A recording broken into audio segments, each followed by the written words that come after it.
వి gold trusted gold buyers తాకట్టులో ఉన్న బంగారాన్ని విడిపించి ఈ రోజు ఉన్న మార్కెట్ ధరకే కొనబడును. మరిన్ని వివరాలకు సంప్రదించండి 77107720.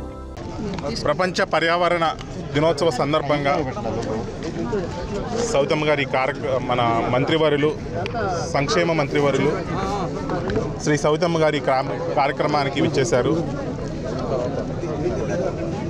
ముఖ్యంగా ప్రకృతికి మనం ఎటువంటి బాధ్యత వహించాలి అనేది ఈ కార్యక్రమం ద్వారా ఆయన మేడం గారు చక్కని సందేశం మాకందరికీ ఇచ్చారు.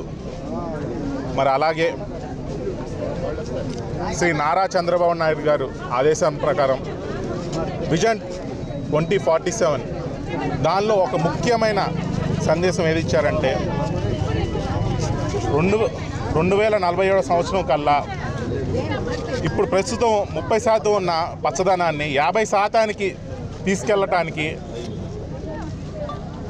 ఒక కార్యక్రమాన్ని ఏదైతే ఆదేశించారో ఆ కార్యక్రమానికి మేము బాధ్యత వహిస్తూ రాష్ట్రంలో ఉన్న ప్రతి చోట ఈ కార్యక్రమాన్ని ఏర్పాటు చేసే విధంగా మేము బాధ్యత తీసుకుంటాం. అలాగే మన డిప్యూటీ సీఎం శ్రీ పవన్ కళ్యాణ్ గారు ప్రకృతి పట్ల ఆయన ఎంత బాధ్యత వహిస్తున్నారో మనం అందరం ఆలోచించాలి. మరి మొన్న వైజాగ్ అరకు దగ్గర కొండ గిరిజన ప్రాంతాల్లో మరి ఎక్కడైతే వాళ్ళకి ఇబ్బంది జరుగుతుందని, పర్యావరణానికి ఇబ్బంది జరుగుతుందని అప్పటికప్పుడు ఆయన వెళ్ళి అక్కడున్న అధికారులని ఆదేశించి అక్కడ పడుతున్న ఇబ్బందులు, పర్యావరణానికి ఎటువంటి ఇబ్బందులు కలపకుండా, ఫ్యూచర్లో కూడా ఎటువంటి ఇబ్బందులు కలపకుండా ఆదేశించారు. మరి ఈ యొక్క సందేశం చాలు. మరి కూటమి ప్రభుత్వం ప్రకృతి పట్ల ఎటువంటి చింతశుద్ధి వహిస్తుంది అనేది మనకు అర్థమవుతుంది. కాబట్టి మరి ఈ కార్యక్రమాన్ని చాలా చక్కగా మేము అరేంజ్ చేసాం, బ్రహ్మాండంగా జరిగింది.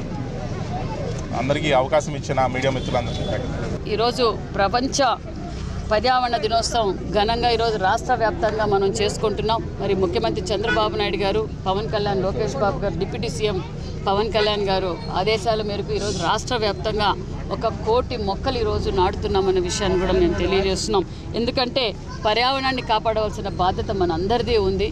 మరి గతంలో మనం చూసాం, రాష్ట్రం విడిపోయిన తర్వాత కూడా చంద్రబాబు నాయుడు గారు పర్యావరణాన్ని కాపాడాలి, పచ్చదనాన్ని పెంచాలన్న ఉద్దేశంతో ఎన్నో కార్యక్రమాలు చేశారు. అప్పట్లో కూడా మనం ఎన్నో మొక్కలు కూడా నాటామన్న విషయం మీకు అందరికీ తెలియజేస్తున్నాం. మొక్కలేనిదే జీవితం లేదు అన్న విషయం మీకు అందరికీ తెలుసు. ఎక్కడ మొక్కలు ఉంటాయో అక్కడ పర్యావరణం బాగుంటుంది అన్న విషయం మనందరికీ తెలుసు. గతంలో ఆక్సిజన్ లేక వేలాది మంది మన రాష్ట్రంలో కూడా ఆక్సిజన్ అందక చనిపోయారన్న విషయం మీకు తెలుసు. మరి ఈరోజు మనం అధికారంలోకి రాగానే మనమందరూ కోనుకున్నట్లు భావితరాల కోసం మనం రాజధాని పనులు కూడా మొదలైనాయి. అదేవిధంగా పోలవరం పనులు మొదలైనాయి. రాష్ట్రం అభివృద్ధి బాటలో వెళ్తుంది. పరిశ్రమలు కూడా మన ప్రాంతానికి, మన రాష్ట్రానికి వస్తున్నాయన్న విషయం మీకు అందరికీ తెలుసు. దీంతో అన్నిటితో పాటు ముఖ్యంగా మనం పచ్చదనాన్ని పెంచవలసిన బాధ్యత మనందరిది ఉంది.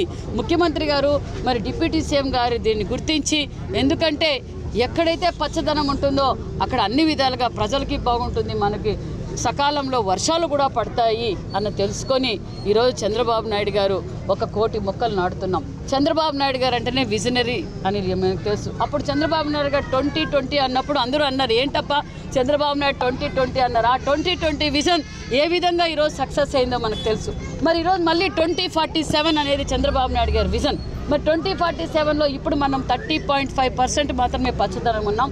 మళ్ళీ మనం 50% వెళ్ళాలి అంటే 2047కి ప్రతి సంవత్సరము 1 కోటి మొక్కలు నాటుకుంటూ పోతే, మనం 1.5% నాటుకుంటూ పోతే మనం 50%కి మనం రీచ్ కాగలము. ప్రజలు, యువకులు అందరూ దీన్ని గ్రహించాలి. కులాలకి మతాలకు అతీతంగా మనం పచ్చదనాన్ని పెంచవలసిన బాధ్యత మనందరూ ఉంది. పర్యావరణాన్ని కాపాడుకోవాల్సిన బాధ్యత మనందరిది ఉందన్న విషయం కూడా మీకు తెలియజేస్తున్నాం. ఎందుకంటే ఈరోజు మొక్కలు నాటడమే కాదు, దాని పర్యవేక్షణ కూడా మనం చూసుకోవాలి. అందుకే చంద్రబాబు నాయుడు గారు డిప్యూటీ సీఎం గారు జియో ట్యాగింగ్ సిస్టాన్ని కూడా తీసుకొచ్చారన్న విషయాన్ని కూడా మీకు తెలియజేస్తున్నాం. కాబట్టి ఇక్కడున్న వారందరికీ నేను తెలియజేసే, రాష్ట్ర వ్యాప్తంగా ఉండే ప్రజలందరికీ నేను తెలియజేసేది ఒక్కటే, ప్రతి ఒక్కరూ వారి ఇంట్లో జరిగే శుభకార్యాలకు అందరూ ఒక మొక్క నాటి దాని పర్యావరణాన్ని కూడా కాపాడుకోవాల్సిన బాధ్యత మనుంది. ప్లాస్టిక్ నిర్మూలన చేసుకోవాల్సిన బాధ్యత కూడా మనందరికీ ఉందన్న విషయం మీకు తెలియజేస్తూ, చంద్రబాబు నాయుడు గారు డిప్యూటీ సీఎం గారు ఇది గొప్ప నిర్ణయం. ఎందుకంటే వారి కుటుంబ సభ్యుల కోసం కాదు, ఒక పక్క ఇంత అభివృద్ధి జరుగుతుంది, దీనికి ముఖ్యం పచ్చదనం పెరిగితే వాతావరణం కాపాడుకోవాల్సిన బాధ్యత మనకుంది. కాబట్టి అందరూ దీన్ని సహకరించాలి. యావత్ ఆంధ్రప్రదేశ్లో ఉండే ప్రతి ఒక్కరూ దీన్ని బాధ్యతగా తీసుకొని ప్రతి ఒక్కరూ చెట్టును పెట్టి పర్యావరణాన్ని కాపాడవలసిందిగా కోరుకుంటున్నాను.